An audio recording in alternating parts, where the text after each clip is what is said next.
Hello, Jasons and Melissas, and welcome back to the fourth and final season of Rewatching Home Movies, a weekly watch-along podcast where three friends break down the 1999 animated series Home Movies. My name is Tim, and I'm obsessed with home movies. My name's Adele, and I'm a home movies newbie. My name's Marcin, and I've never seen home movies. Home Movies Season 4, and an interview with Philip Andrews. And an interview with Alan Foreman. No, that's it. That's all we're going over today. Sorry, I was stuck on a loop. Oh, gang, we did it. Yeah. We finished Home Movies. The haters say it wasn't going to happen, but they're wrong. They're crying now. Yeah, where are the haters? In here. Yeah. In my mind. Yeah. The haters, myself, told me it wasn't going to happen. And I was starting to believe them. Yeah. No, I know I called it out before, but yeah, my brother was like, I'm very proud of you for seeing this one through, brother, because, hey, you don't always. And yeah, I think I saw his... that's okay. And you know, yeah. As somebody with ADHD, normal. Happens all the time. Yeah. I mean, there's also people that need to be okay with just letting certain projects go away. Yeah. Because sometimes... Yeah, it's me. Hey, folks. How you doing? You know, you start enough projects, you can't finish them all. Yeah. You just kind of got to let them go. Yeah. Right. I think a lot of projects, a lot of things in general, you start doing that like mathematic equation of like time and energy and like how much you've put in, how much more you're willing to put in. Right. I will say with this podcast, like from the jump, even if at the beginning it wasn't a lot of like overwhelming support, I was getting a lot of very good feedback from the few people that were listening. So I knew from the jump, I'm like, yeah, we're doing something here. We're definitely doing something. I mean, I saw Craig's comment on the last episode, and that was very heartwarming. Oh, I didn't even see it. Oh. He was saying how it was his favorite episode we've done, and he's already listened to it like 3 separate times, and that was nice. That's very sweet. It was really nice to see. Like, I've been trying to avoid any comments on any of those episodes we've done, especially going onto the Reddit, because I don't want to get I didn't want to get spoiled on any of the episodes or anything like that.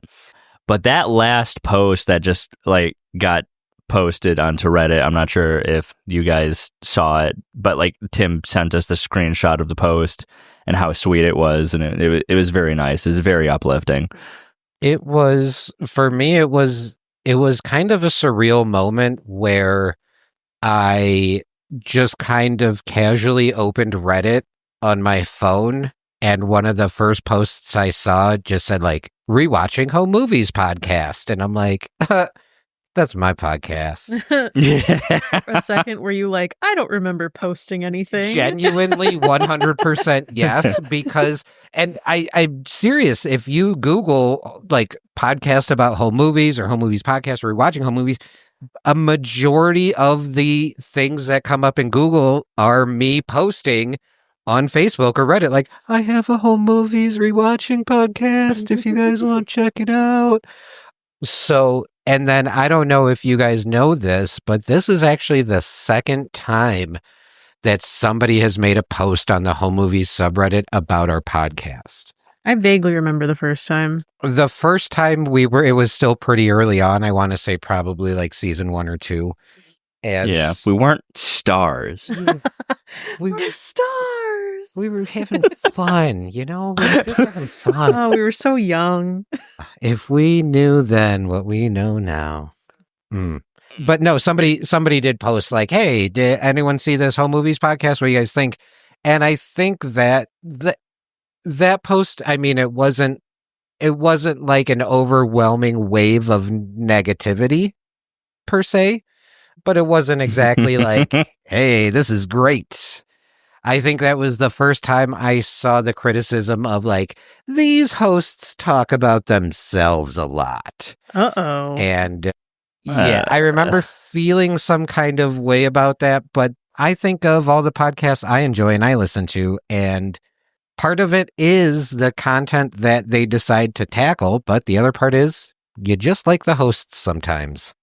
Yeah. So I mean, as someone who re-listened, I went back and re-listened to the UPN 5 after we did the finale, just to like see where it was in the UPN 5 being so long ago. I will say there's a bit of criticism that holds some water there, because there was a point in time in the beginning where I was just like I was like, I'm on a podcast. Here's this and here's this and here's this. I think it wasn't until like a little, like I think deep into season 1 where I was like, oh, now I'm invested in the show and I can kind of like hone in and like, oh yeah, this is the show, you know? yeah.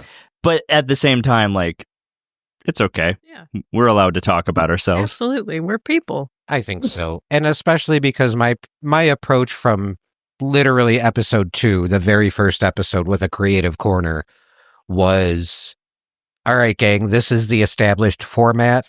For the first 15 or so minutes, we're going to talk about stuff that we like outside of the realm of home movies. If you jive with that, if you like us, if you want to know what makes us tick and what we're into, hey, here's a little peek behind the curtain for you. But if not, go right in that description and there's a nice little timestamp for you, and you just click on that and get right into the meat and potatoes of it all.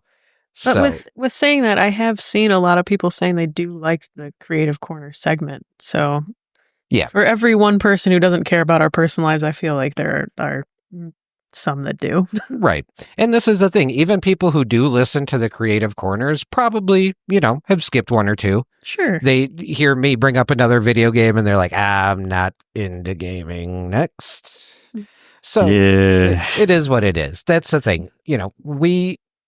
I can say now that we are all obsessed with the show Home Movies. We have recorded ourselves talking about it for hours and hours and hours now. I think it's safe to say we're all obsessed with home movies. We should record an intro where we all say that we're obsessed with home movies after. That's funny. We should do that.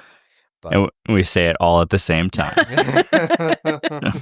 I guess along those lines too, I do want to kind of just take a second to say that after we dropped the series finale episode, we did get I would say like a comparatively speaking, we got a lot of people reaching out to us to tell us how much they enjoy the podcast, to tell us how much they enjoyed specifically the last episode.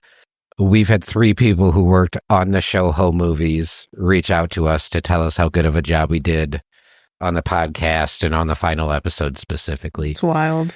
I just want to take the time right now to personally thank anyone who you sent an email, a message, if you left a 5-star review, if you just left a 5-star rating. We got really just kind of an outpouring of very, very positive feedback from the community after that last episode. And then definitely, in my opinion, the icing on the cake was that very nice Reddit post that was made that caused our downloads to spike like I have never seen spike. Yeah. I will say, and I inform you guys here and there, but by and large, I've kind of kept the numbers of the podcast. It's, I am a numbers guy. I do look at the numbers probably. I probably looked at our numbers about every day. And, if there's a podcast out there that you like, and if it's not the biggest podcast, one of the biggest things you can do is just say nice things about it. Just make a post about it, put it out there. And the amount of people we had comment on that post saying that they were already familiar with the podcast and really enjoyed it was very, very overwhelming. And then the amount of people who were like, I had no idea. I will check this out now. I've been getting a lot of outreach from people like that, and it is hilarious, dude. We're getting comments on episodes from like season 2 that are like, no, I don't agree with what Marcin said. And I'm like, I couldn't tell you with a gun to my head what Marcin said. Yeah. Good luck. Yeah. Good luck. Chase me down to season 5, baby. Let's go down to the rabbit hole and maybe I'll understand. But I will say, I think something that a lot of people who have found the podcast have enjoyed is specifically, Marcin, you and your journey with Jason. Yes. It's almost like we saw this coming. It felt like there was spotlights on me at that moment, and I was like, I kind of wanted to just like write it down in a letter, put it down, and then walk out, because I knew that I was gonna have to eat some fucking humble pie, and it's like I didn't want to. I really didn't want to. I don't even want to have this conversation. I literally, before I jumped on this episode, I was watching home movies with Nick, and we watched the Adventures of Amy Lee episode, which I did go and watch Amelie, and now that I watch it, I have a much greater appreciation for that episode because there was a lot of references, like Brendan trying to be nice to everybody in the episode by getting them things and saying, this is from Amy Lee, which is, in the movie, Amelie is like this invisible force going around trying to like save people's lives, but without them knowing that it was her. So it was really kind of cool and referential. And then at the end, to watch Brendan get his ass beat by Melissa because he was trying to be nice was so much funnier now that I knew the context around it. Oh, so the invisibility was actually from the movie. Okay. Yeah, invisibility, quote unquote. Her just not wanting to be seen. But with the whole Jason thing is, I have now a greater appreciation, because even watching that episode, there's a spot where Jason kind of jumps up and is trying to direct Cho, and is actually the one that helps Cho like calm down and enough to be able to say his lines correctly and do the scene. And I was like, damn it. like I'm starting to pick up on little like situations here and there. And even earlier episodes when Jason's like calling Brendan Hackney or saying like, it's the material, Brendan. Why are you trying to do this? We got to go away from we can't be inspired. We got to do our own stuff. And it's like, Jason, I hate that you're making sense now. I hate it. I really do. But all of that to say, like, sure, I'll eat it. I'll take the L. I'll take the L. Is it an L? Because it feels like a win for us. It's a win for somebody. But there was a lot of outpouring for the finale episode. I wasn't expecting the finale episode to be that like inspiring for me personally, and like watching it. And I'm glad we put all the effort into it. Like, all in all, we were there for like 5 hours between like the beginning intro, the reactions, and then the podcast, which we recorded for like 2 hours and 45 minutes. It was a long time, but like we were so invested in that episode specifically that it was nice to just kind of lay it all out there and like actually have it mean something. And then on to the Reddit post where there was like nearly 50 comments, like overwhelmingly like positive comments about the episode and the show and how people were excited.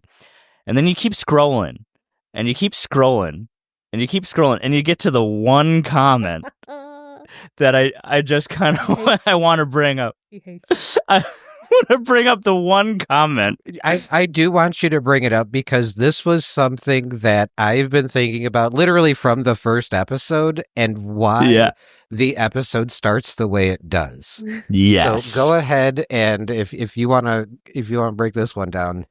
So I screenshotted this because I thought it was hilarious. I screenshotted it because I thought at first it was 2 comments by like 2 separate people. No, it's one person who left the same comment twice.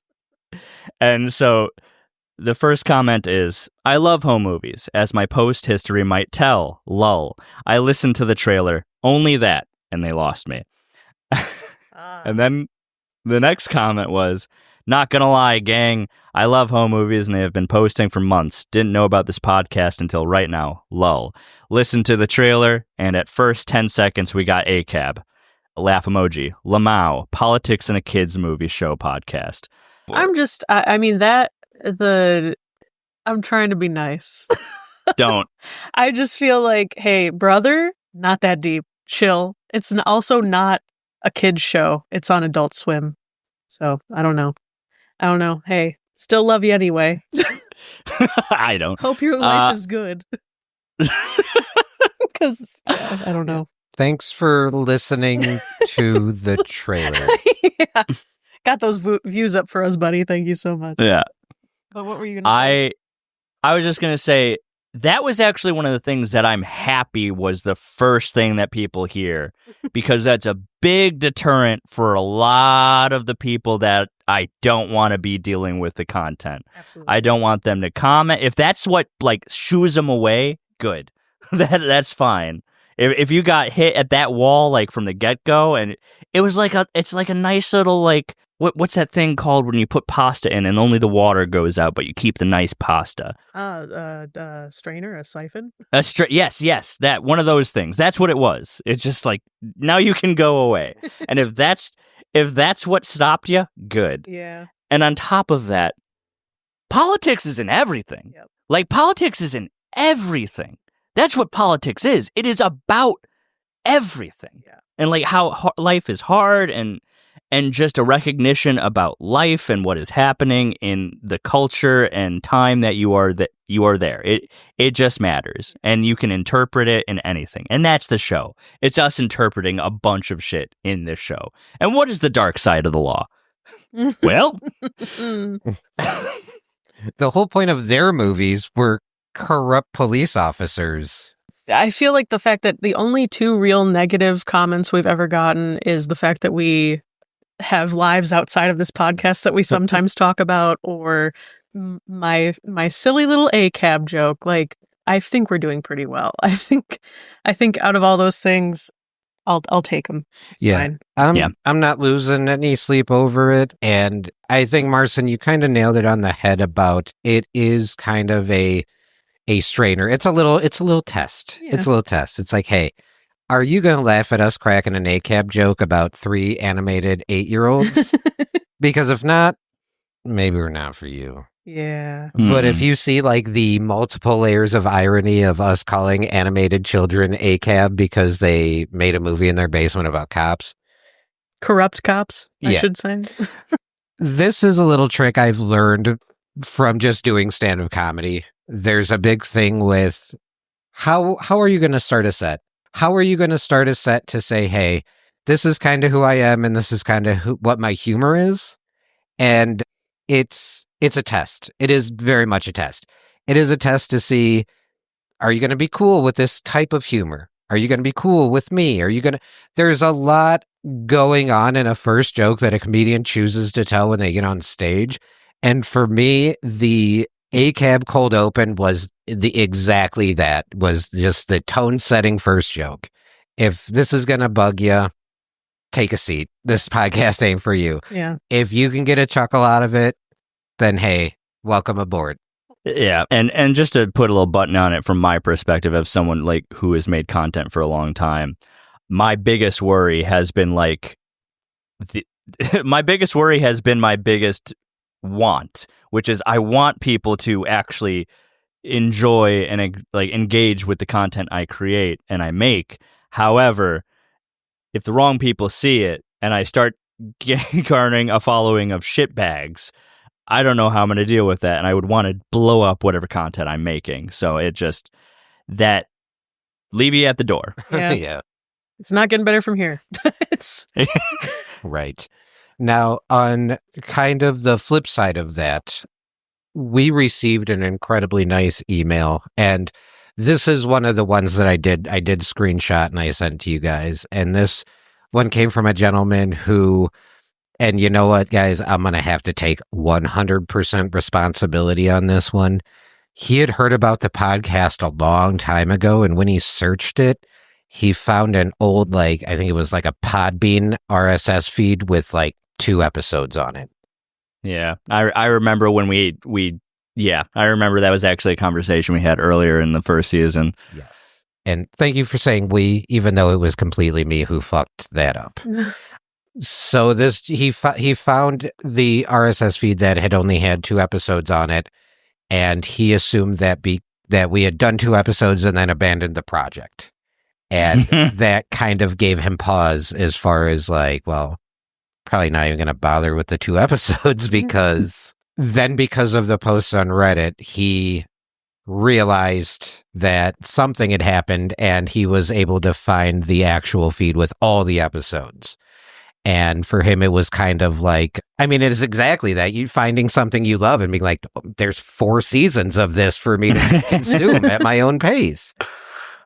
So he sent us an email, and it was just so kind and just very, it was just so kind. And it came at like the perfect time. It came at a time where I had to physically like remove Facebook from my life for a couple days because it was just so disgusting and negative and just gross.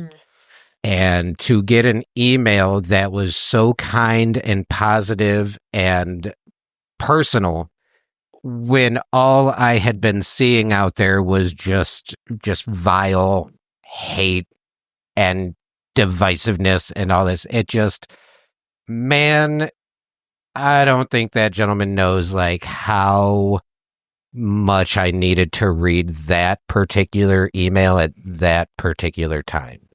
Yeah. I reread that email a few different times. I reread it a lot during. You're gonna read the email, Tim, for the pod or no? The only reason I would say not is because I don't know if that person would want us to like. No, I think I'll just kind of leave it vague enough of like it was just a very nice positive email. Right. Yeah. It was just really nice, and it was really appreciated at the time. And then reading through the Reddit post and everybody like giving us, it's just nice to see a little bit of genuine kindness from people through the internet when we are just so used to the opposite. Yeah. And I am very much used to being in a community with comedians and putting stuff out there and it landing in the laps of like 2 or 3 people, and then that's about it. So the fact that in the last few weeks I've sent stickers from literally one side of this country to the other of people who from all over the place who have found our podcast, that makes me feel really cool. Bringing up the map on our hosting site just to see like the heat map of where the podcast is listened to, it's such a cool thing to see. So we're international, baby. Yeah. I'm really proud of us guys. I think we did a really good job. Same. There have been some times like during the podcast where, and I think anyone who's ever done a podcast knows, like sometimes you walk into a podcast and you just don't have the energy that you need for that day, and you don't know if you're able to say enough or like be fully present in there.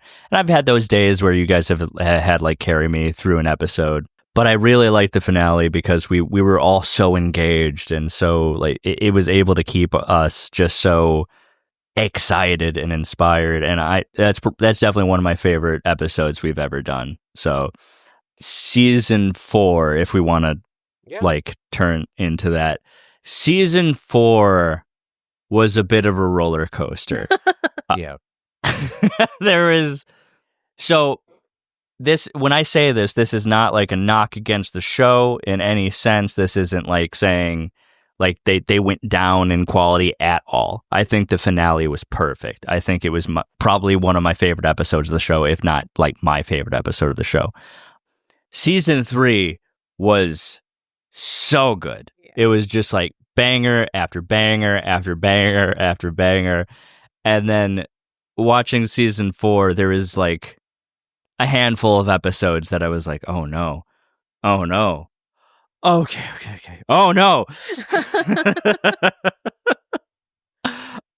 But I don't know. I think it was a good finale season. I had some Bye Bye Greasy being the 3rd episode of the season was crazy. That's a crazy thing for me. That's like you're putting that early doors. I would have expected that to be like the second to last. Right.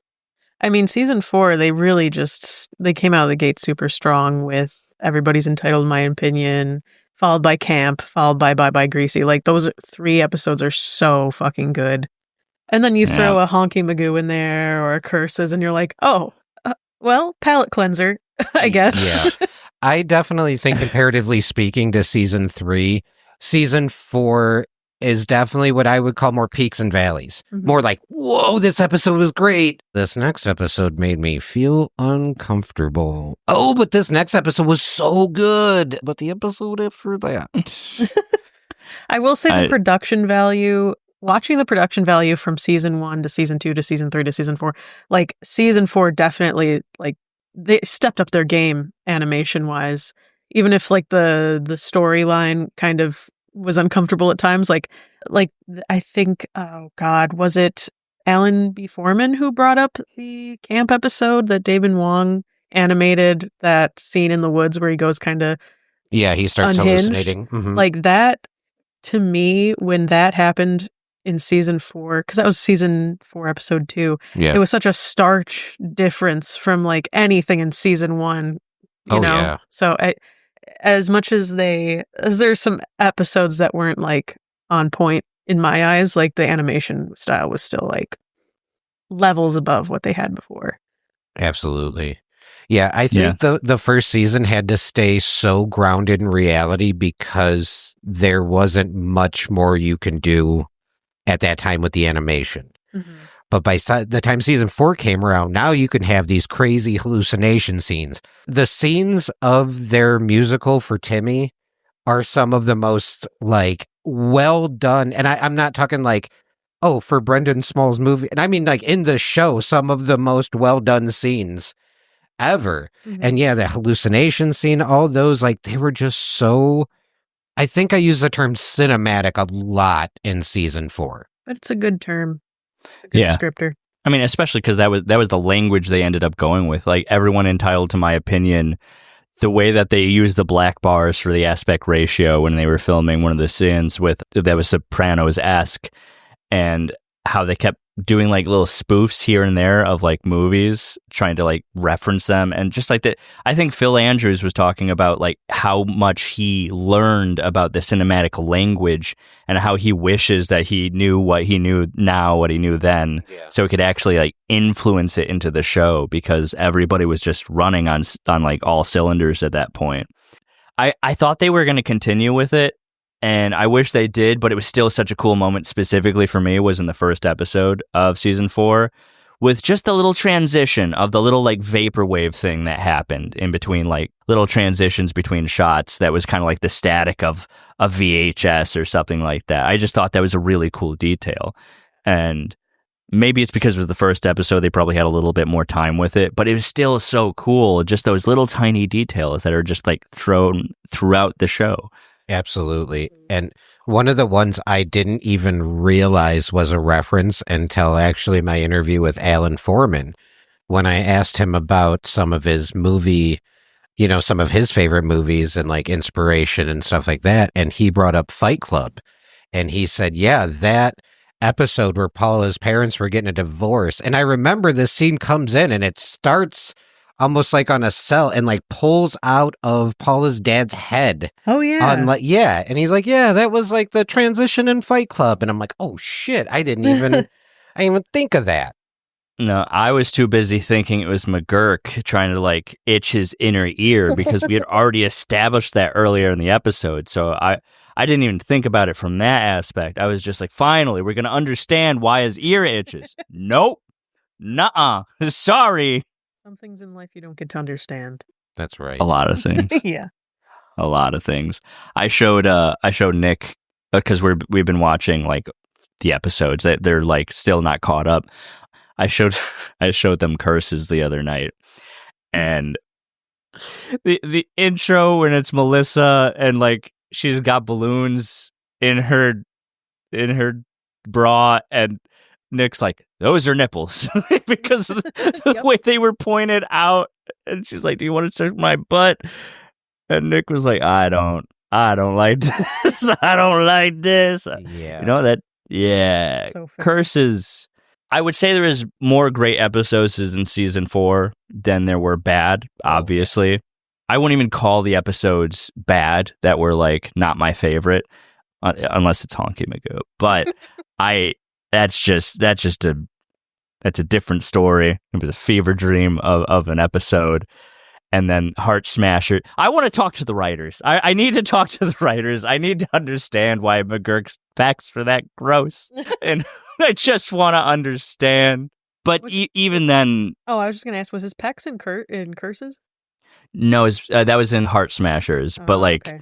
In Curses, it was Melissa, which was clearly a weird science spoof. Right. Yeah, that's right. And then I was wondering if maybe Honky Magoo was just trying to end the whole storyline of Brendan who wanted a dog, because he's been talking about it since the first season when he let out Alexandre, and he was like, at this rate you're never gonna let me get a dog. So I assume that was them trying to cut that storyline and be done with it. And you know what, fine, that's the sure. storyline that they wanted to wrap up and prioritize. Right? Andrew and Linda, where are they? I don't know. Andrew's already left that family too. Yeah. I was actually, I have a theory about it. Did they actually name Andrew and Linda's child? Did we ever? What was the name? Jesus. Did we? Jesus. Okay, because if there was no name, I have a theory. What's the theory? It's a game. No. A little bit when we get into the full season. Did you guys want to say anything else about the full season of season 4? Because I figured at some point we could just say our favorite episode or favorite character from the season. That's right. I forgot how we do the show. That's right. Oh, well, now is a good time to learn, because we're basically done. Yeah, I'm learning how to edit now, and I'm like, oh fuck, wish I would have known this back in the first season. Oh, man, come back around. Did we want to do favorite episode and favorite character of the season? Yeah, we can get into that now if you'd like. I'm gonna. It's up to you guys. I don't care. Yeah, I guess I will say about season 4 in general. I know from the beginning of this podcast, I was always season 3 is the best season, has always been the camp that I'm in. And I'm learning from a lot of the interviews I'm doing with people that have worked on TV shows that it's the third season is traditionally where a show finds its stride. It's where characters really start to, figure things out and get fleshed out and stuff like that. So season 3s are traditionally the good season because they're really, really hitting their stride. But I think all in all, I did enjoy the 4th season probably more than I thought I was going into it. Mm-hmm. Now, again, did it have more stinkers than any of the previous seasons? Yeah, I think so a little bit. But man, the ones that hit just really, really hit. And they're one right after the other, too. That's the thing. The first 3 of season 4, if they kept on that trajectory, I think they would have gotten a 5th season. Not to say you did a bad job or anything, you guys, but I'm saying that the first 3 episodes were just bangers. Everyone's entitled to my opinion. Camp, Bye Bye Greasy, those are just peak every single time. Melissa's whole storyline in Camp and overcoming that, and me thinking that was the musical episode because They Will Be Giants are there. And everyone's entitled to my opinion. So many wonderfully animated things to that, and then Jason actually being very funny in that episode. Tow Truck Tina, so many great things there. And then Bye Bye Greasy, having that one last episode with Shannon. That was That's how you have a character's last episode. Yeah, that was such a great Shannon last episode. I think I watched Bye Bye Greasy 20 times after we did that episode. I was very pissed at us for that being a remote episode, because that was a good one, and I didn't really I didn't let it sink in because we did the podcast immediately after I just saw it, and it wasn't until a couple hours later that I was let me re-listen to that, let me re-watch that. And then I just kept it in a tab that I would go to randomly when my ADHD needed a distraction and be oh yeah, let me watch this real quick. It was a very good episode. Yeah. Very fun. Bye Bye Greasy. If you're one of the kind of home movies fans that is in it for the music, then, oh my God, what are you doing? Bye Bye Greasy is like the one. Oh my gosh. And I need to bring up something that I just learned about the music of home movies, because I put Dwayne and Little Mama's theme song, which was also the end of the last episode theme song. I put it at the end of our final episode. And I think, which was very, very sweet. Yeah, it just felt appropriate. Dude, part of me wanted to cut it off mid song and just put the outro rather. But I'm like, no, I'm going to do this right on behalf of the people who worked on the show and wanted that just clean. I think they call it the camera theme, Brendan's camera theme, something like that. But while looking for, I was like, oh, I want that music. Fucking big ups, giant W to the Internet Archive, who has the entire Home Movies album, 52 tracks that came with the box set. Damn. The entire thing is on the Internet Archive, free to listen to and download. Nice. Yeah. That was big a ups creative to corner at one point, wasn't it? Yeah. Yep. Yeah, it was. I also found stuff on the Internet Archive that I'll bring up a little bit later. Okay. An entire show I got to download, and I was like, I thought this was gone. It was like I didn't have to buy it, I didn't have to find it some streaming. I didn't have to go like Internet Archive, baby. Let's go. I'm not sure how the Internet Archive works, but I want to make sure that all of the episodes of this podcast get put on Internet Archive somehow. So even like years down the line, if people hear about this somehow, they can still get their hands on it. I think that's a great idea. Yeah. I think people need to make a habit of archiving their stuff. Yeah, 100, especially podcasts. Oh yeah, they're a dime a dozen at this point. So like, no one will really notice when like a majority of them just go gone. The Brendan's camera thing, when I was doing the reaction edit, I made sure to cut out the last like ding ding ding and just put like Little Mama's theme in there, because it's just so jarring. Yeah. I kind of like when I show Nick the last episode, I kind of want to just re-edit it and then like just we'll watch it on my. Yeah, just because it was so jarring when it happened when I first watched it. It's not right. Add a gnome in there too while you're at it. Yeah. I'll do that in the last scene. So when it comes to season 4, for me personally, when we talk about favorite episodes, I think it's almost impossible not to just default be like, well, obviously the last episode is the best episode. So I'm kind of looking at the list as like, okay, yeah, obviously the last episode, I think they knocked it out of the park, and that's probably the best episode. But after that, I think, because the thing is, I'm looking at the list of season 4, and not only are there really good episodes, but man, we really kind of went hard on guests this season. Oh, yeah. So from episode 1 of this season, Everyone's Entitled to My Opinion, with guest David, last name redacted, that was we could do a podcast with that dude and talk about a movie for like 5 hours. Absolutely. And we will. Camp was such a good episode. I understand, we did Bye Bye Greasy remotely, but I think at that point we had already had you come down 2 weeks in a row, and we were like, hey, we get it if you don't want to do that third one.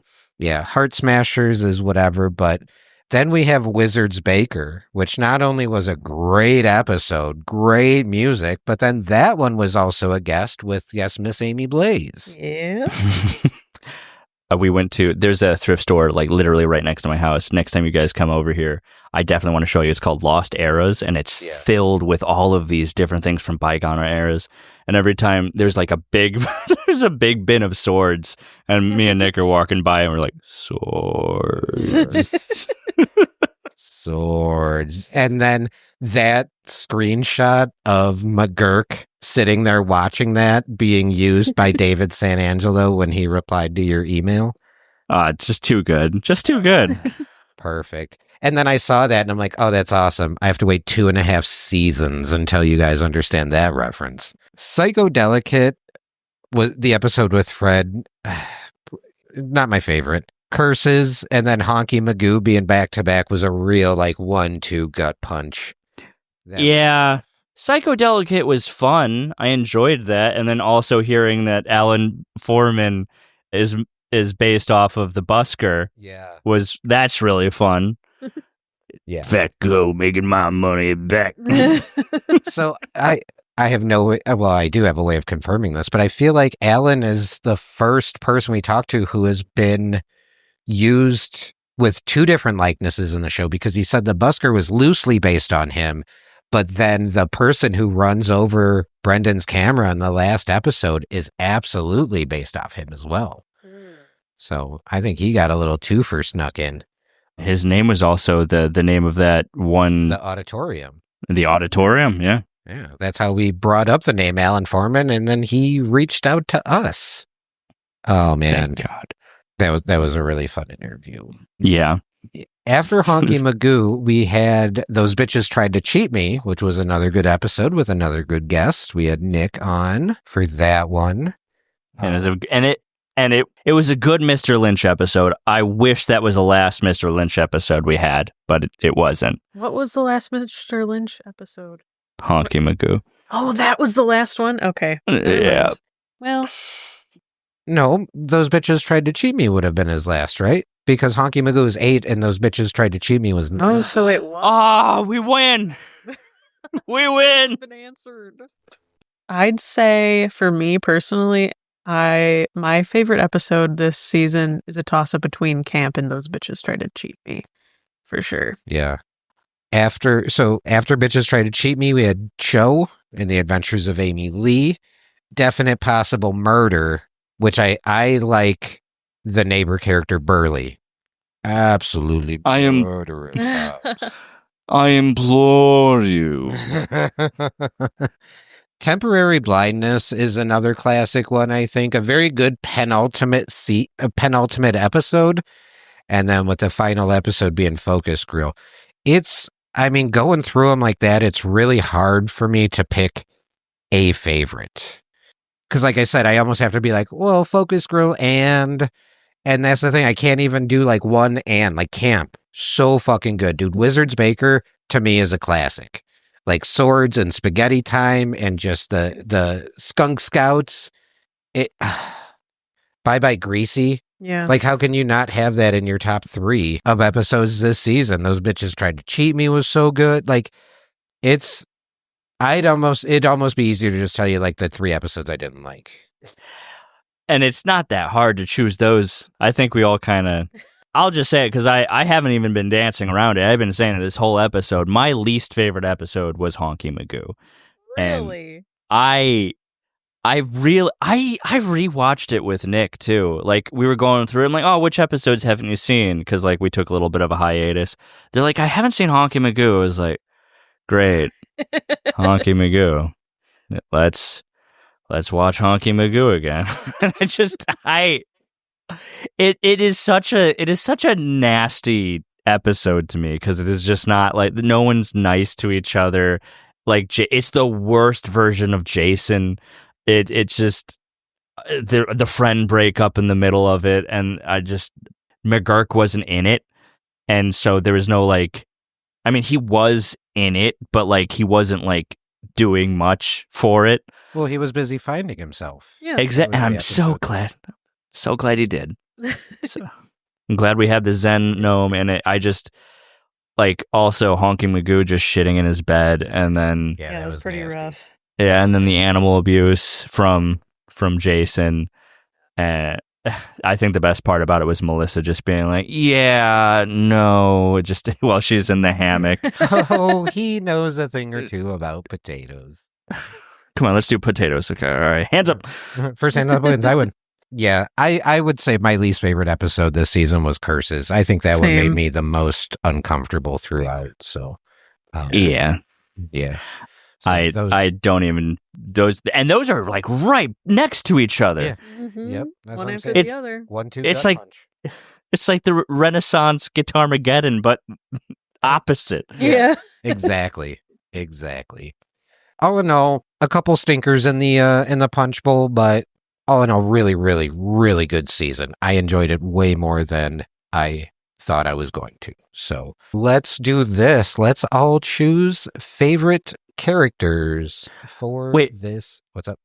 What, Adele, did you pick a least favorite episode? Least favorite episode for me was probably Curses as well. Okay, Sure. yeah. I'm gonna write that down.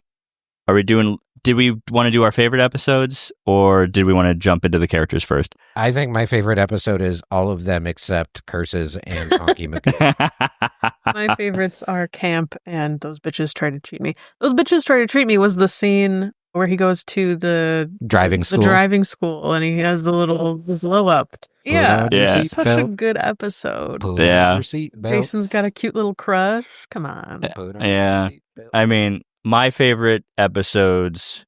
The thing is, like, everyone's entitled to my opinion. I really loved that episode, not only just because it was a great episode, but also because we had such a great time recording the episode with David.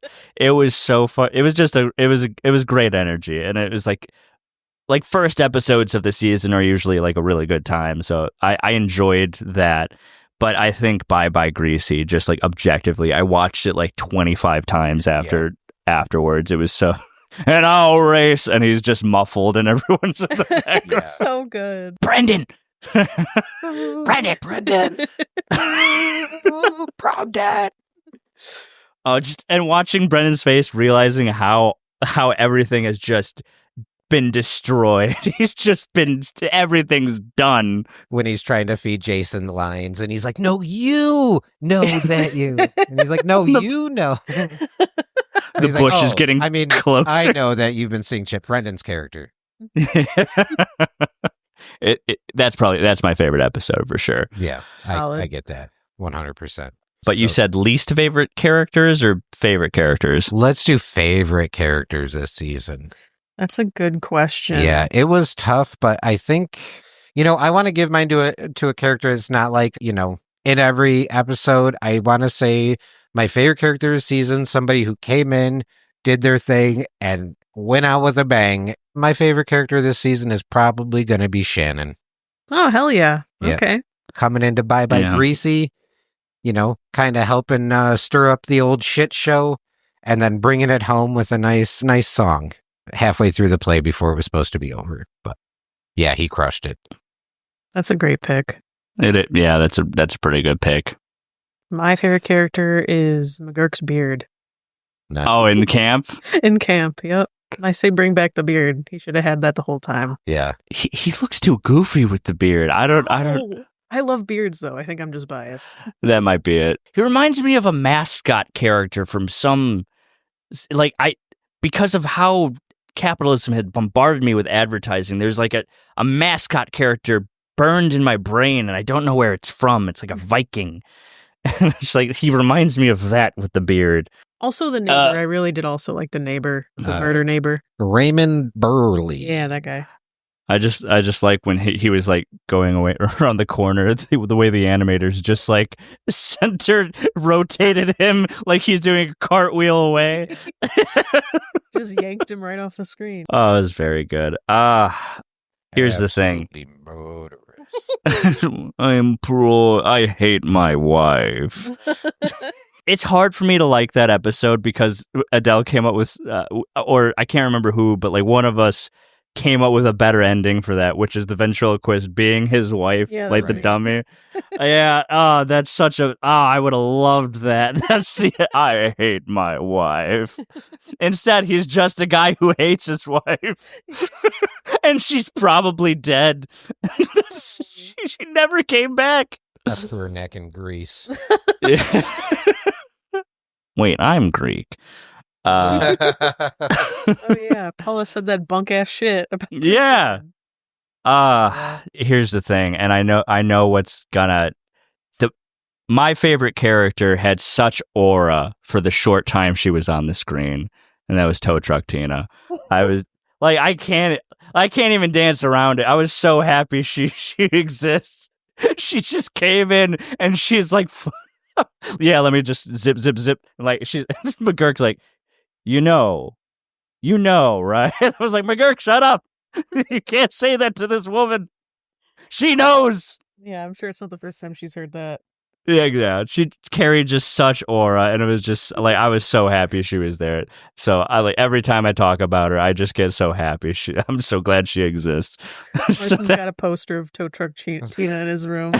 Marston's getting a Tow Truck Tina tattoo. Yeah. Oh God, what did it say on the magazine? I gotta look that up.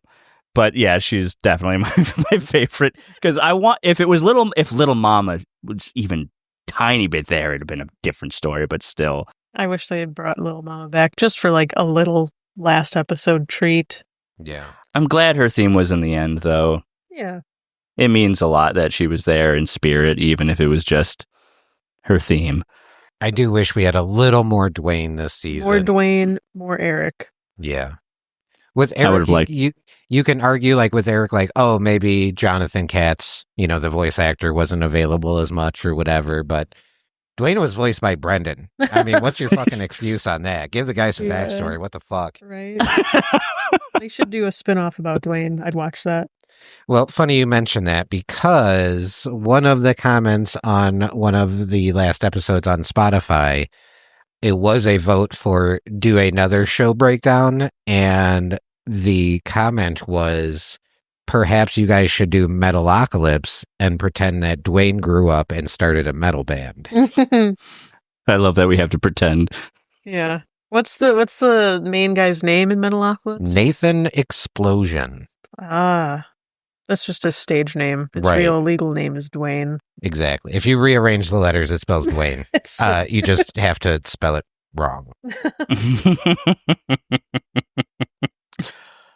I mean, that was one of the suggestions early on from even you. Like, we could do a Metalocalypse, and yeah. I mean, we all got our lists. Yeah, right, sure. I like that we have been getting recommended a lot of these like different Adult Swim shows that went like 1 and 2 seasons, which I think might be like a more palatable thing than tackling something like, say, a Bob's Burgers that has like well over 100 episodes. We'll be here for years. Exactly. But a couple of the shows in that vein that have been recommended would be stuff like Mission Hill and The Oblongs. Oh my God. The Oblongs? I don't really know how well these shows held up. Yeah. When I was a wee lass, I saw about 30 seconds of The Oblongs before my mom turned the television off, and I really don't. I think somebody was thrown into a wood chipper, and she was like, "Nope." Yeah, that sounds right. Okay. Don't want to give me any ideas, I guess. Yeah, there's an episode with a dog I watched. It was the only one I watched of The Oblongs, and that one fucked with me a lot.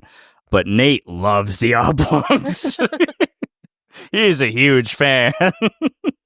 That's still all the stuff's up on the table. I know Mission Hills would be an easy one. Metalocalypse would be like the one that people would expect us to do because that was a Brendan Small show. Yeah. Before we go on to that, do we want to do our least favorite characters just real quick? Ooh, least favorite characters. I got mine. I got mine too. I think me and Tim might have our least favorites locked. I'm going to try to do the same I did with my favorite and do kind of a deep cut, not in a lot of episodes, least favorite. My least favorite character this season, I'm going to give it to Eugene. Really? The peeing queen, because this is the episode with the skunk scouts. It was the Wizard's Baker. Yeah.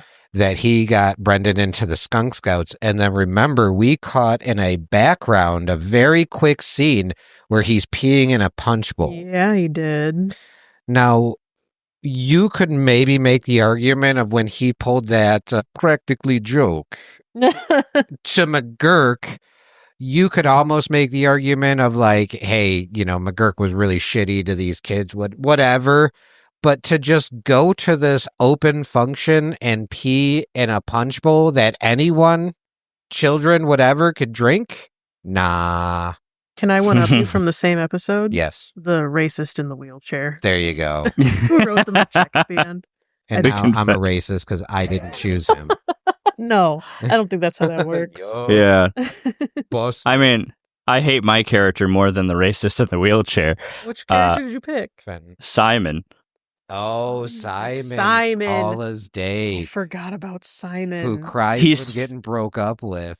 Yeah, Manipulative piece of shit. yeah, That's a good so forgettable yet hateable. Such a manipulative motherfucker, dude. I rewatched that one with with Nick because that was the one with the pecs, and immediately Nick was like, "Oh, so McGurk is just like a closeted trans woman." Like that was immediately with the giant pecs. But Simon is just Oof. get him out of here, man. Yeah. Get him out of So here. fair. That's a Kick good pick. rocks, Simon. Yeah, I'd that's a really good one. say my pick is actually a twofer. It's the 2 camp counselors from the camp episode because they're just pompous dream cat like crushers. Yeah. And That's con my pick. artists. Yeah, for real. Yeah, 100% con artists. jealous con artists. I think those were some pretty good picks for worst characters this season. I think Yeah. so too. I put a tier list together of the least enjoyed characters, and Oh I'm my God, can you surprised. do that? Yeah, I'm surprised Lulu didn't like get the worst one in my eyes. But go ahead. Who was that? Lulu? Mr. Me. Lindenson. Yeah, that is. Oh, I was like, who's Lulu?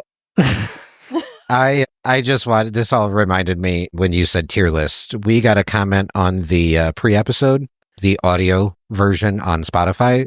Somebody said, I knew you guys are done with rewatching home movies and taking a break from the pod, but I wouldn't mind seeing live reactions from you guys on YouTube or something like that in the future.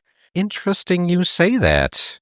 Because one, there is a live reaction of us watching that episode on YouTube. Mm-hmm. And that channel, which is just under Rewatching Home Movies, has all of the audio version of the podcast, which I found out quite a few people listen to the podcast through YouTube. Nice. That's fun. Yeah. But that channel will, I think, turn into our YouTube channel, where we will do some tier lists, some reaction videos. I got a couple other fun ideas for videos. So yeah, definitely check that out, Rewatching Home Movies YouTube channel, because that will be a pretty active component of the next chapter of this podcast, I think. Yeah. I'm excited. Me too. I came up with some really fun ideas for some YouTube videos / little challenges. So Yeah. yeah, stay tuned for that. That's going to be Oh, I'm on tenterhooks. yeah. You better Help! Ah! Nope. Too late. You signed a contract. Great. Was that all? Everything about season 4? I think Yeah. that covers season 4 pretty nicely. Yeah. I don't know if you guys have any notes about the interviews. I wrote down some notes from the interviews. I was really banking on you just bringing up your notes and us writing off that because I have nothing. Oh, that's fine. I mean, you did the interview. You were there for it, so like you asked the questions. Yeah. I only got like a few of them from both interviews, but from Philip Andrews one was just talking about the popularity of the show like 10 years ago versus now.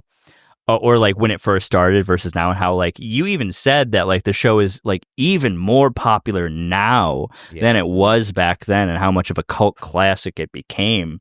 I don't know if I ever brought that. I'm sure I brought it up on this podcast at some point. When I was on YouTube doing like movie reviews, one of the theme songs I chose like was from a friend of mine at the time, and the song was called "I Like Home Movies," and I chose it because I was doing movie reviews.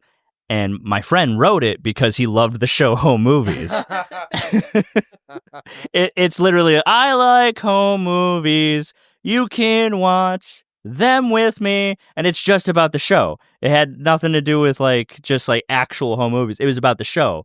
I didn't know that at the time when I was like, I want that one. So like, it's just funny how ironic it was that was my theme music on YouTube for such a long time. And in that same vein, another friend of mine who was an animator for the band, they did a project called the Pizza EP, where they did a whole EP about like thinking about getting pizza, ordering pizza, waiting for the pizza, going to get the pizza, the Ballad of Mr. Pizza, eating the pizza, and then regretting the pizza. And I don't want to make this a creative corner, but it was like one of my favorite projects I got to be a part of. Great music. But one of the animators, my friend at the time, his name is Greg. I'll post a link to his YouTube channel. Maybe you can put it in the show notes. But he did a music video for Ordering in the home movies animation style. Nice. Yeah, where they're just sitting there, just like kind of like improvising lines about ordering the thing, and they're in like home movies animated styles.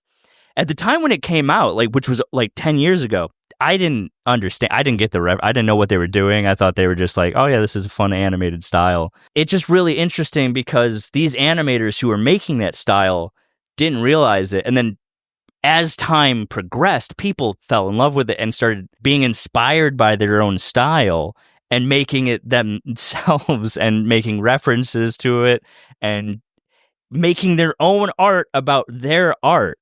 And I found that really just beautiful, genuinely. Right. It was just something I wanted to bring up onto this, just so that the animators can at least hear that. That's how I found out about the show, is from other people's art about the show. Yeah.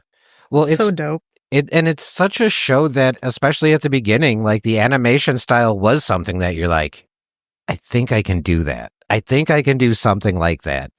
The characters were drawn in a way you're like, that's a character I would draw in a notebook in science class when I was born.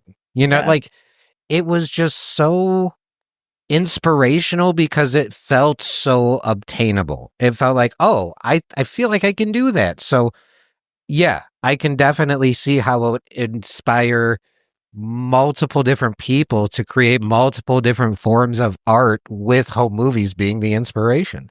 I mean, just what you were just saying about it being so obtainable. I mean, I started doing a doodle every single episode because it was. I felt like the character designs of the characters were so easy, and so like maybe not easy, but like you can see them and they're like really good to the point you can just doodle them really quick. And it actually gave me a lot more confidence with drawing in the first place, which is very helpful. Just 'cause I got to do a quick little doodle of these characters, and I still love that the show is still inspiring to this day. Yeah, absolutely. And then the other one I put out because, one, Philip Andrews works on Tiny Chef. He worked on Tiny Chef. Fucking wild, right? Yeah. That's I remember watching like the entire, like on TikTok, following them and like watching their whole thing where they get the call. First they're trying to get the show, and then they get the call, and then they're on Nickelodeon. It was crazy. And the roller coaster going back down. Just dude, when Tiny Chef gets the call about getting canceled, like, dude, I fucking cried, man. That shit hurt. It's so tough. Especially one of the complaints was that because they were afraid kids were going to start talking like Tiny Chef. Come on. Kids shows forever had silly voices. Yeah, let's not That's what forget. We're worried about. Let's not forget about like the 3 generations that go around going, Timmy! No offense. But like it doesn't make sense to me, but like they'll come up with anything. Doesn't. I remember being very confused, especially after I talked to Philip and found out he worked on the show. I kind of like did this like deep dive of like, why would Nickelodeon cancel this show? And I found a Reddit post about it, and somebody's like, I don't know, man, like when a show has heart, when a show like genuinely has a beautiful meaning behind it and it has heart, like sometimes networks are like, nah, no, too much. Too influential. Yeah.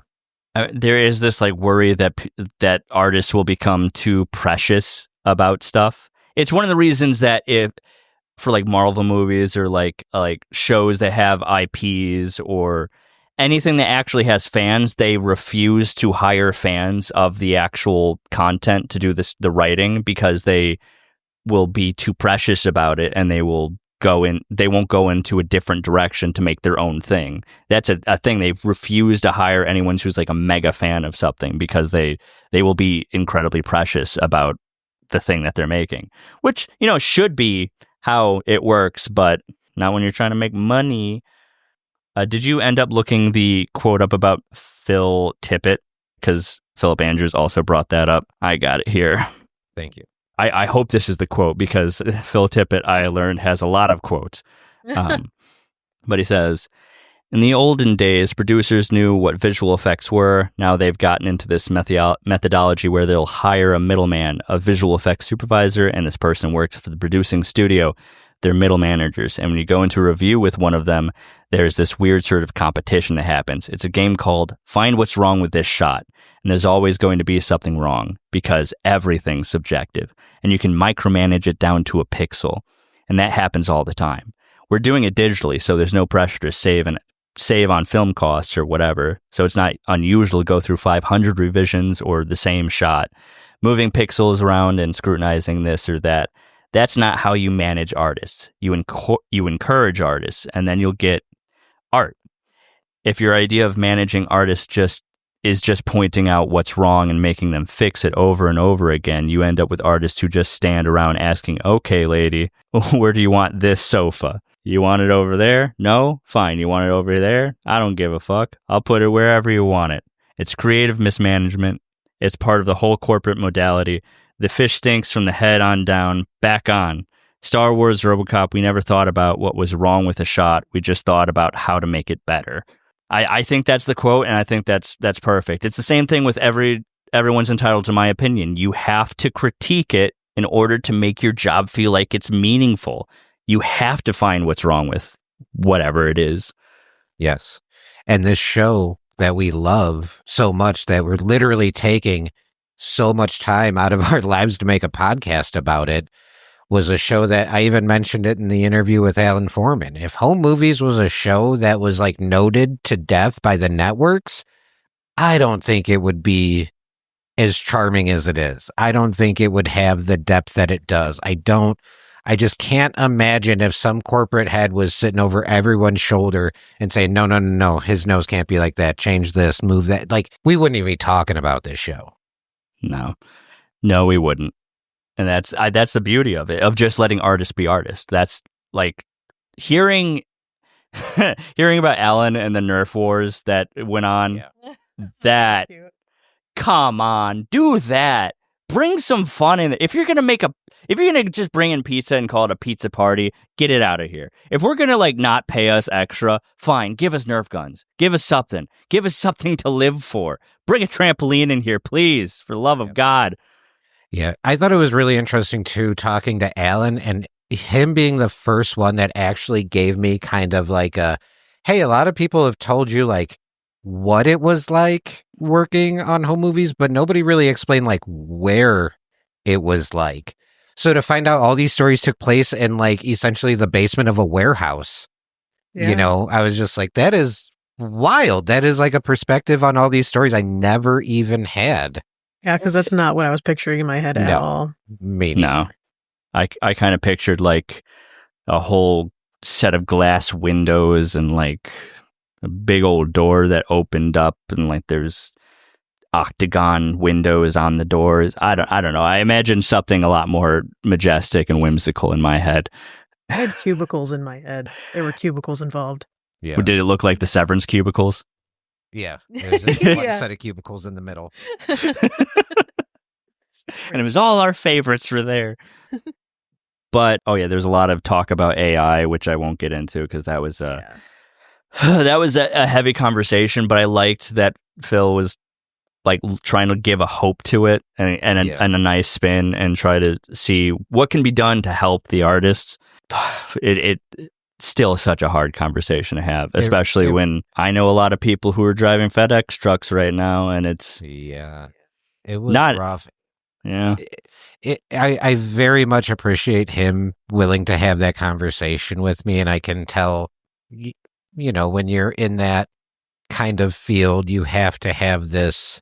It was almost like a very, very cautious optimism, like trying to be optimistic when you're looking at what you're looking.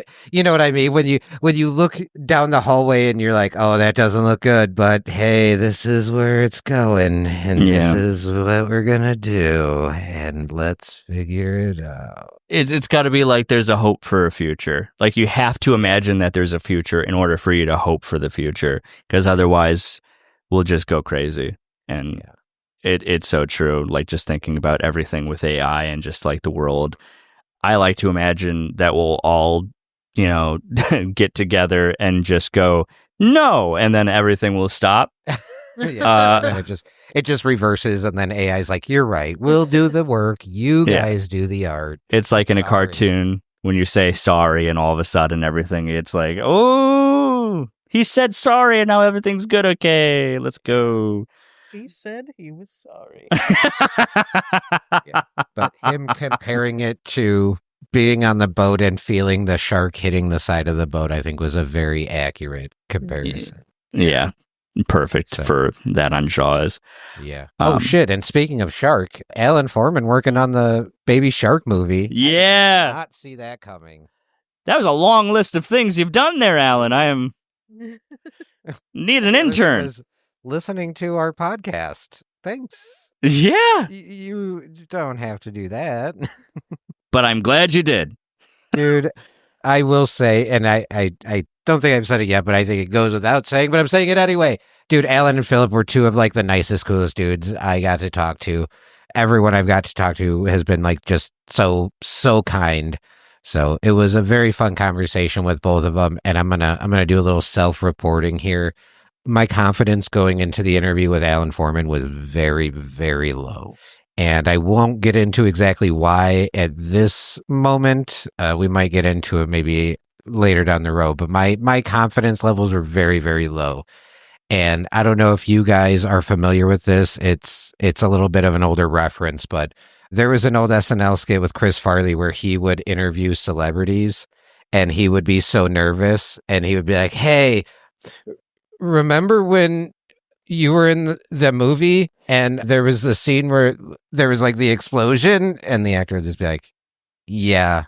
And then Chris Farley's like, that was awesome. And that's it.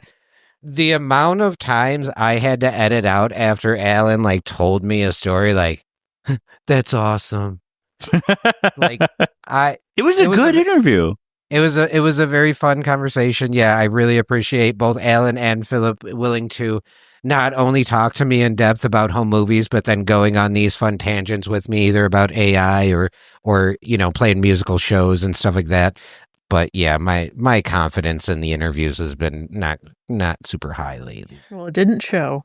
Yeah. I mean, anytime you're talking to a stranger, interview or not, it's there's going to be a little bit of stammering, social anxiety. When me and Nate did the whole fundraiser, the only thing that kept us from losing our minds was the fact that there was another person next to us that could kind of share the spotlight and we could bounce off of. And then like interviewing like Brandon Blank's Puddle Noir or any of the other people by myself, dude, interviewing Tim Batt for the fucking, oh my God, I was so nervous. I cut like 10 minutes out of that because I was so goddamn nervous. So like, do not like get down on yourself over that. That is just kind of the name of the game. And again, Alan was so nice and had so many stories, and same with Philip, and like, everyone who's talked to you has been such a great listen. Oh, absolutely. And I will say Philip and Alan both reached out to us after the series finale episode to compliment us in the podcast. So yeah, they're super, super, super nice dudes and super fun conversations. I feel like I just got to put it out there that I went into both these interviews like, all right, man, like you got this, but I don't know, dude. It's very nerve wracking. If, those were the last interviews and that's kind of the end of it for interviews for this show, I'd be very happy with all the interviews that we got, all the information we got from the interviews, but low key, I would be very relieved. Oh, no.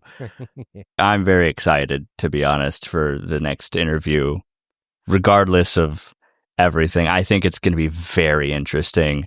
Yeah. And I don't think anything is going to be a negative thing on the interview itself. I think the conversation that comes from it, I think is very needed. And I think you being the tip of the spear, not to use that term because I hate it, but you being the one going forward and taking the hits for us, I think is just like a big job that you need a lot of kudos for.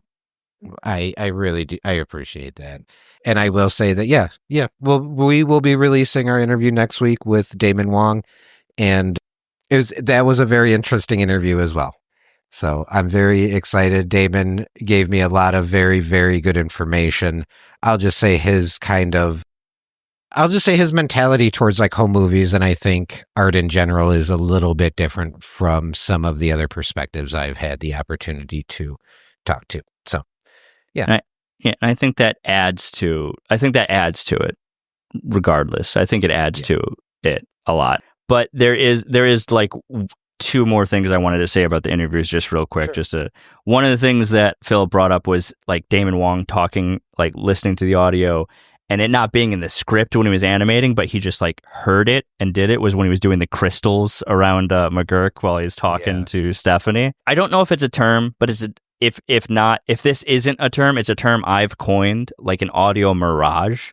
And it's something I really like about like podcasts or like audio dramas. In the theme song for Puzzle Valley season 1, not so long ago, there's this little sound at the end of the theme song where it's just like this little, I don't know what it is, but for me, it just sounds like a shooting star at the end of the song. So in my head, I call that an audio mirage. I heard that, and now in my head, that's what it is. So when I did the trailer, at the end of the theme song, like there's a little shooting star that goes around with that sound.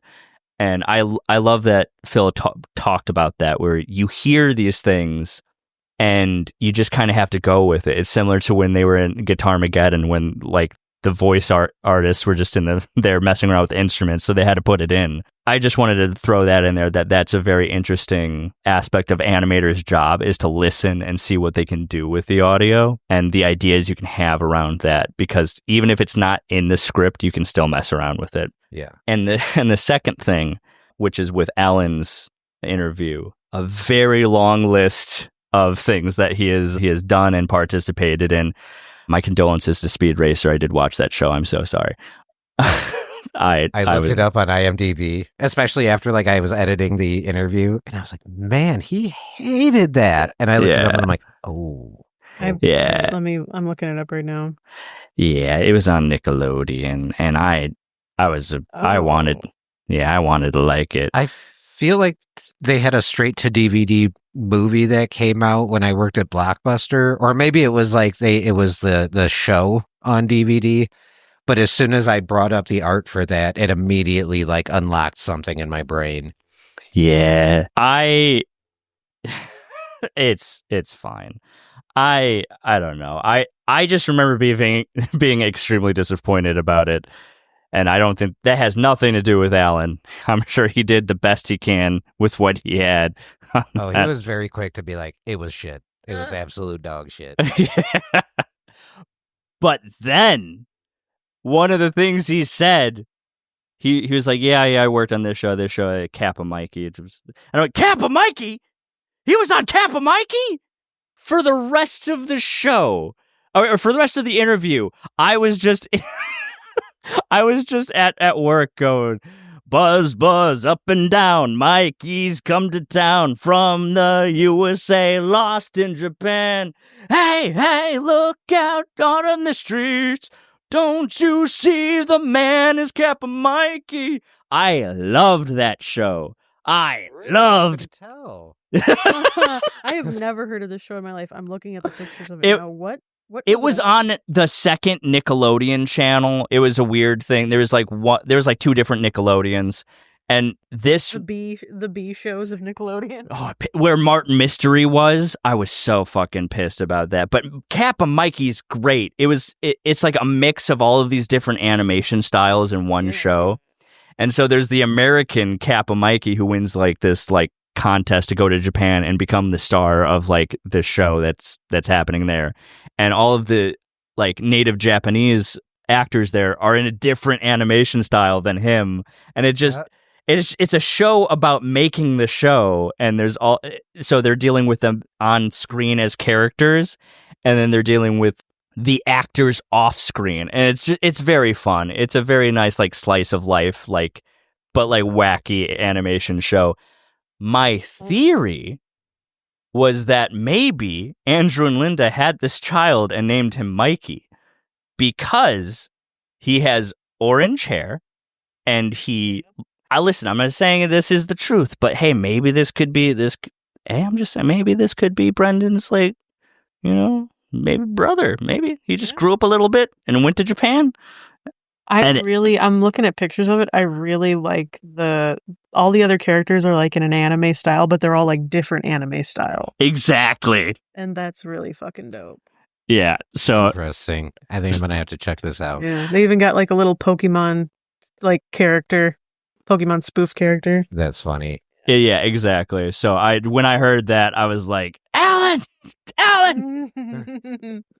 It's one of those things where genuinely every single interview I've done, every single one, there comes a point where they're like, oh yeah, I did this major thing for the show, or I went on to do this huge thing, and I'm just like, that's awesome. Well, that just means we're gonna go on and do huge things after this. Right. Yes. Right. Yes. That's so funny. All right, gang. I think we're about at that point where we can wrap it up. So I think the final thing to do is to give season 4 an overall grade. Oh, fuck. What did I give season 3? Yeah, I don't remember our grades. Yeah, I didn't write any of that stuff down. But I think I have my grade locked in. Me too. Would you like to go first? Sure. There were so many good episodes in the season, and then there were those few peppered in there that kind of brought down the grade just a little bit. Right. So for me, overall, I gave it an A-. That's what I was going to give it. Really? Yeah, for the exact same reason. We are one. Genuinely, because, again, peaks and valleys. And valleys. How are we going to have episodes like Bye Bye Greasy and Camp and the Wizard's Baker and then do like fucking Curses and Honky Magoo? Right. I don't get it. I don't think it's enough to say, oh, this season was a B+. No. But it's definitely, to me, knocks it down to that A- level for sure. So yeah, I agree 100% with you. Nice. That's probably why we're getting married. Yeah. This moment right now, this is why we're getting married. We've been planning it for almost 2 years, but this exact reason. Well, we planned it for 2 years because we knew eventually a moment like this would happen. Right. Okay, yeah. I'm thinking about it because season 3 was so, like, it was just like banger. I think the only one that I was kind of like, I'm not a huge fan of was Bad Influences. Yeah, pretty much all the other ones were really like good. Maybe Broken Dreams. But I think I'd have to give season 4 just an A straight up because Straight down the play day. There were so many episodes in season 4 where again, nothing against like the show. It just, I felt like I could take it or leave it. If I could consolidate all of the episodes of home movies that I really want to watch again, I would probably like pull like 3 or 4 episodes from season 4 and then just like consolidate all of those into being the season I want to like continue watching. So I think a straight A based off of that. The finale was super special, like that, so special that I don't even want to like bring it into the conversation of how the overall season was. But yeah, I think it's just a straight down the middle A. Hell yeah. I think that's a great grade. I think those are fair grades for this season 4. I concur. Hell yeah, gang. Well, is there anything else about season 4 or the interviews we want to bring up? Okay. I saw Adele like lean forward with that face, like I thought you were gonna say something, so I didn't. You came in with a big smile. Face. That's your thinking face. That's when I'm deep in thought. All right, then yeah, I got nothing. You got nothing. All right, well, gang, that's gonna do it for this episode of Rewatching Home Movies. Thanks again to Chris Bongat for the use of our theme song and Nick for the refresh of our logo. If you liked what you heard, check out our Linktree at linktree/RHMpod. There you can like, follow, and subscribe. Send us an email to request free stickers or leave us a 5-star review. I will read 5-star reviews on the podcast, and I actually have a 5-star review I wanted to read to you guys right now. We just got this one, and I thought it was appropriate for this episode. So this 5-star review says, "Thanks. I'm so glad this podcast exists. Love home movies so much. Happy to see there are others out there as well." So that's it, guys. Thank you. Thank you. So genuinely for us, we'll be back next week with a interview with Damon Wong. But until then, We'll see you next time. Bye. Bye. Bye. Bye. Okay.